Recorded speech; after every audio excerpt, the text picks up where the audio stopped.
Bem-vindos à série Gênesis, capítulo por capítulo. No capítulo anterior, as águas do dilúvio cobriram toda a terra.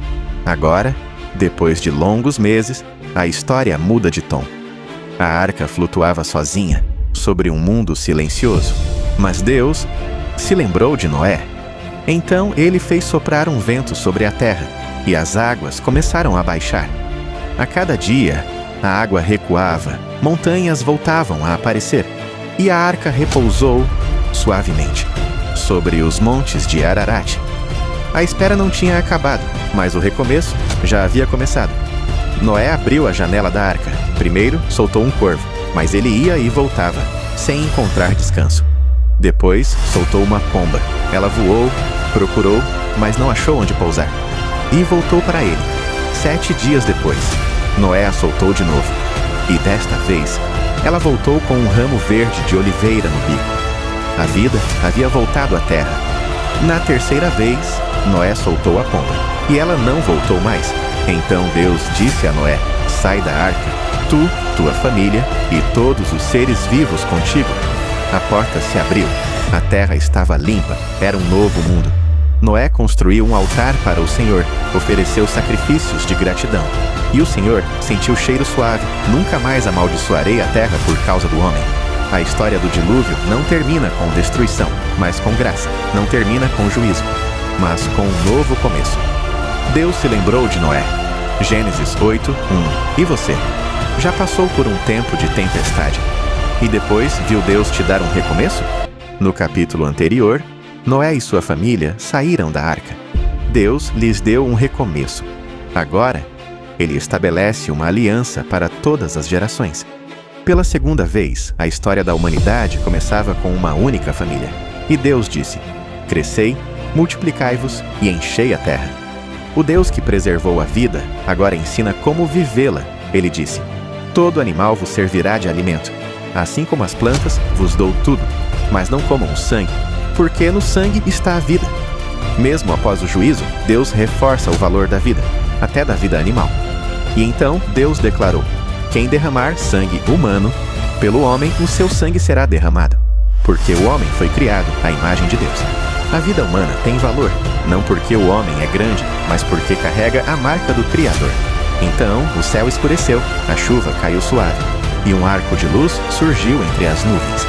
E Deus disse: este é o sinal da aliança que faço com toda a terra. Nunca mais haverá dilúvio para destruir toda a carne. Quando eu vir o arco nas nuvens, me lembrarei da aliança eterna. O arco-íris não foi criado ali, mas ali ganhou um significado eterno. Não é apenas uma promessa para Noé, é para toda a humanidade, para cada geração, para cada criatura. Para toda a terra, Noé plantou uma vinha e bebeu do vinho. Errou. Ficou embriagado, mas seus filhos o honraram, cobrindo sua nudez em silêncio. Mesmo um homem justo ainda é humano, e a honra dentro da família traz bênção. Sem, Cã e Jafé, 3 filhos, 3 direções, 3 linhas de povos que se espalhariam pelo mundo. A história se move e logo a humanidade falará uma só língua. Porei o meu arco nas nuvens, disse Deus. O arco-íris é mais do que um fenômeno natural. É um lembrete silencioso de que Deus não desiste da humanidade. Quando você vê um arco-íris, o que ele significa para você? Apenas natureza? Um sinal de promessa? Ou um lembrete da fidelidade de Deus? Depois do dilúvio, os filhos de Noé se multiplicaram, e das 3 famílias, Sem, Cã e Jafé, nasceram todos os povos que encheram a terra. Gênesis capítulo 10, a tabela das nações. Gênesis 10 é como o primeiro mapa da humanidade, um registro antigo das origens dos povos e das línguas. Jafé deu origem aos povos das terras do norte e das ilhas. Cã, aos povos que habitaram Canaã, o Egito e regiões da África. E Sem, aos povos do Oriente, de onde viria Abraão e mais tarde Israel. 70 nações, um número simbólico de plenitude e diversidade. Mas antes que as nações se espalhassem, houve um tempo em que toda a terra falava uma só língua e vivia unida em um só lugar. Gênesis 11, a Torre de Babel. E disseram uns aos outros: vamos, façamos tijolos e queimemo-los bem. Então disseram: vamos construir uma cidade e uma torre que alcance os céus, para que o nosso nome seja famoso e não sejamos espalhados pela terra. Assim nasceu a primeira tentativa humana de exaltação sem Deus. Orgulho silencioso, rebelião disfarçada de unidade. Então o Senhor desceu para ver a cidade e a torre que os homens estavam construindo e disse: eis que eles são um só povo e falam a mesma língua. Nada lhes será impossível. Vamos, desçamos e confundamos a sua língua, para que não se entendam uns aos outros. E a harmonia humana se quebrou, a língua se tornou barreira, e o orgulho, confusão. Assim o Senhor os dispersou dali por toda a terra, e a construção da torre foi interrompida. Por isso, o lugar se chamou Babel, que significa confusão. A humanidade tentou alcançar os céus sem Deus, e foi espalhada. Mas mesmo em meio à confusão, Deus continuava com o seu plano. Um plano que passaria agora por um único homem, e uma promessa eterna. No capítulo anterior, vimos que depois do dilúvio, os filhos de Noé se multiplicaram e encheram a terra. Mas o orgulho humano tentou novamente alcançar os céus. A Torre de Babel foi erguida, símbolo da glória do homem. Então Deus confundiu as línguas e espalhou os povos pelas nações. Entre todos esses povos, Deus escolheu um homem para recomeçar sua aliança e revelar seu plano de salvação ao mundo. Gênesis capítulo 12, o chamado de Abraão. Na terra de Ur dos Caldeus, vivia um homem comum. Seu nome era Abrão, mas Deus o via de uma forma diferente. Abrão, sai da tua terra, da tua parentela e da casa de teu pai, e vai para a terra que eu te mostrarei. De ti farei uma grande nação, abençoar-te-ei e engrandecerei o teu nome, e tu serás uma bênção. Em ti serão benditas todas as famílias da terra. Deus fez uma promessa, e essa promessa mudaria o destino do mundo. Sem saber para onde ia, Abraão obedeceu. Deixou sua cidade, sua segurança e tudo o que conhecia, para seguir a voz do Deus invisível. Fé é caminhar, mesmo sem ver o destino. Abraão chegou à terra de Canaã e Deus falou novamente com ele: a tua descendência darei esta terra. Então Abraão edificou ali um altar ao Senhor e adorou o Deus que o guiava. Ali ele entendeu, não era apenas uma terra, era o início de uma promessa eterna. Mas a fé é provada no deserto, a fome veio, e Abraão desceu ao Egito. Temendo pela própria vida, ele se confundiu, e por um instante esqueceu da promessa. Mas Deus não esqueceu dele. E o Senhor o fez sair do Egito em segurança. Abraão voltou a Canaã, e ali, diante do mesmo altar, se curvou novamente diante de Deus. A fé é recomeçar, mesmo depois de falhar. Deus havia escolhido um homem para iniciar uma nova história. Uma história de fé, de promessa e de redenção. No episódio anterior, Deus chamou Abraão para deixar sua terra, sua família e tudo o que conhecia, e seguir rumo ao desconhecido. Ele obedeceu, confiando na promessa de que seria abençoado e se tornaria pai de uma grande nação. Mas, no Egito, sua fé foi testada. Mesmo em meio ao medo, Deus o protegeu. Agora, Abraão retorna à terra prometida, mais forte, mais sábio e pronto para viver novas provas de fé. Abraão voltou do Egito com muitas riquezas, em gado, prata e ouro. E com ele vinha seu sobrinho Ló, também abençoado. Mas a prosperidade era tamanha que a terra já não podia sustentá-los juntos. Bênção demais também pode testar o coração. Então houve contenda entre os pastores de Abraão e os pastores de Ló. A bênção, antes motivo de alegria, agora gerava divisão. Mas Abraão, homem de paz, sabia que era hora de agir com sabedoria. Abraão chamou Ló e disse: não haja contenda entre mim e ti, nem entre os meus pastores e os teus, porque somos irmãos. Está toda a terra diante de ti? Se fores para a esquerda, irei para a direita, e se fores para a direita, irei para a esquerda. Abraão abriu mão do melhor terreno para preservar a paz, porque sabia que a promessa de Deus era maior que qualquer pedaço de terra. Quem tem fé não disputa o que Deus já prometeu. Ló levantou os olhos e viu toda a campina do Jordão, rica, verde, fértil, como o jardim do Senhor, como a terra do Egito, e escolheu para si toda aquela região. Mas nem tudo que parece fértil é seguro. Abraão observou Ló partir com sua caravana, ficou sozinho, mas permaneceu no lugar que Deus o havia colocado, e foi ali, no silêncio da separação, que Deus voltou a falar. Levanta agora os teus olhos e olha desde o lugar onde estás, para o norte, para o sul, para o oriente e para o ocidente. Toda esta terra que vês, eu te darei, a ti e à tua descendência, para sempre. A fé vê longe. Abraão construiu um novo altar ao Senhor.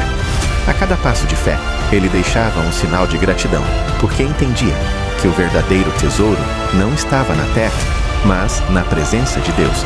Quem escolhe por fé nunca perde. Abraão seguiu crendo, mesmo sem entender como a promessa se cumpriria. Mas Deus estava prestes a mostrar o poder da fé em ação. No episódio anterior, vimos Abrão e Ló prosperarem na terra, até que a discórdia entre seus pastores trouxe separação. Abrão, guiado pela paz, deu a Ló a primeira escolha, e Ló escolheu as terras férteis próximas de Sodoma. Então, Deus falou novamente com Abrão, ampliando sua promessa e mostrando que toda aquela terra seria sua herança.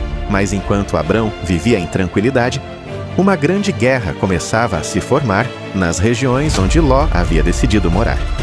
Surgiu então uma grande guerra. 4 reis poderosos vieram do leste para enfrentar 5 reis das cidades da planície, entre elas Sodoma e Gomorra. Os reis do leste triunfaram, devastando tudo em seu caminho, tomaram os tesouros das cidades. E junto com eles, levaram prisioneiro o sobrinho de Abrão, Ló. Um sobrevivente escapou da batalha e correu para contar tudo a Abrão. Ao ouvir que Ló, seu parente, havia sido levado cativo, Abrão não hesitou. Seu olhar mostrou coragem, não medo. Era hora de agir. Abrão levantou-se imediatamente, reuniu 318 homens treinados, nascidos em sua própria casa, e partiu numa perseguição que os levaria até Dan. Era uma missão ousada, quase impossível. Mas Abrão seguia com determinação. Durante a noite, Abrão dividiu seus homens em grupos. Avançaram silenciosamente, aproximando-se como sombras entre as tochas do acampamento inimigo. Então, no momento exato, Abrão atacou. A estratégia foi precisa, a investida repentina. E ali, nas trevas, os reis do leste foram derrotados. Abrão recuperou todos os bens, libertou seu sobrinho Ló e resgatou todas as pessoas levadas cativas. No caminho de volta, quando Abrão retornava vitorioso, surgiu Melquisedeque, rei de Salém e sacerdote do Deus Altíssimo. Ele trouxe pão e vinho e abençoou Abrão, dizendo: Bendito seja Abrão pelo Deus Altíssimo, Criador dos céus e da terra, e bendito seja o Deus Altíssimo, que entregou os teus inimigos em tuas mãos. E Abrão, reconhecendo a grandeza de Deus, entregou a Melquisedeque o dízimo de tudo. Então o rei de Sodoma se aproximou e ofereceu riquezas a Abrão, mas Abrão recusou.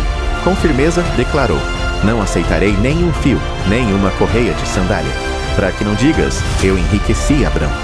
Abrão não buscava glória, ele buscava fazer o que era justo aos olhos de Deus.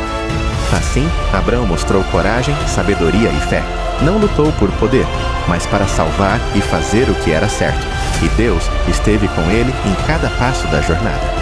No último episódio, vimos Abrão se levantar como um verdadeiro guerreiro de fé. Ele recebeu a notícia do sequestro de Ló, reuniu 318 homens e atacou de noite, vencendo reis poderosos.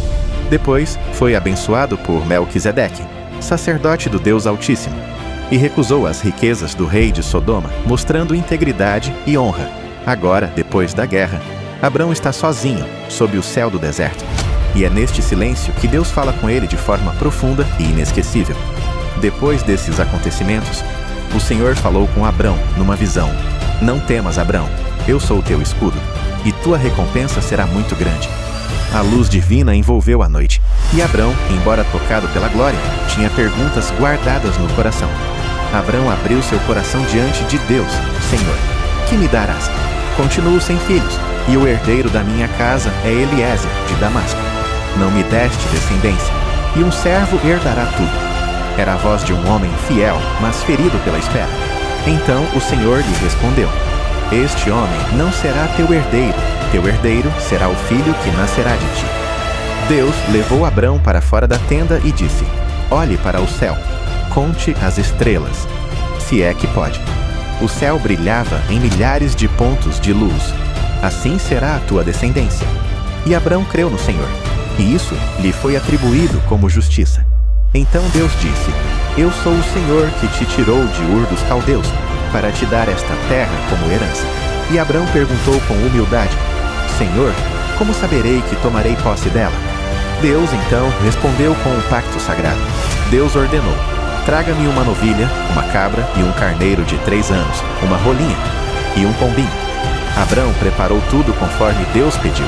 Colocou as metades dos animais uma diante da outra, formando um caminho, e afastava as aves de rapina que tentavam descer sobre a oferta. A atmosfera ficou séria, pesada, santa.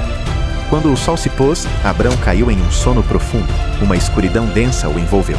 Então Deus falou: Saiba, Abrão, que os seus descendentes serão estrangeiros em terra alheia. Serão escravizados e oprimidos por 400 anos. Mas eu julgarei a nação que os escravizar, e eles sairão de lá com grandes riquezas.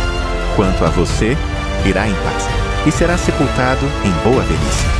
A profecia ecoou como trovão silencioso na alma de Abrão. Quando tudo estava escuro, um fogo apareceu, uma tocha ardente e um forno fumegante. Caminharam sozinhos entre as metades dos animais. Naquele momento, o Senhor selou sua aliança com Abrão. Aos teus descendentes darei esta terra, desde o Egito até o grande rio Eufrates. O fogo desapareceu, e Abrão permaneceu ali, em paz profunda, sabendo que Deus havia firmado com ele uma promessa eterna. Naquela noite, Abrão não recebeu apenas palavras, mas uma aliança selada pelo próprio Deus, uma promessa que atravessaria gerações e mudaria a história da fé. No próximo episódio, Sarai toma uma decisão ousada na tentativa de dar um filho a Abrão, mas sua escolha trará conflitos, lágrimas e o nascimento de um menino chamado Ismael. Inscreva-se e continue acompanhando esta jornada de fé capítulo por capítulo, por